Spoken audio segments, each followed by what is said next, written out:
চুলায় মাটির পাতিলে বালুর মিশ্রণে ভাজা হচ্ছে মুড়ি।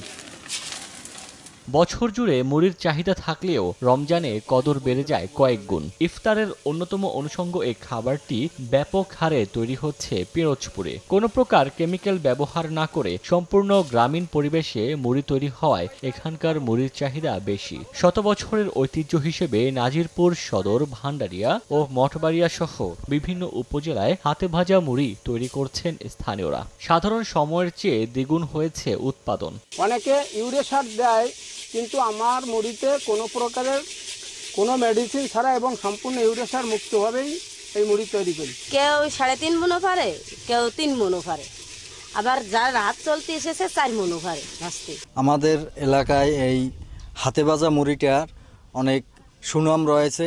এই মুড়ি খেতে খুব সুস্বাদু। মান ভালো হওয়ায় ঢাকাসহ বিভিন্ন জেলায় সরবরাহ হয় এই জেলার মুড়ি। হাতে ভাজা যে মোটা মুড়িটা, ওই মুড়িটাই হচ্ছে আমাদের চাহিদা বেশি। আর রমজান মাসের উপলক্ষে মুড়িটা আমাদের ব্যাপক চাহিদা। হাতে ভাজা এবং মেশিনে তৈরি সহ জেলায় প্রতিদিন 500 মণ মুড়ি উৎপাদন হয়।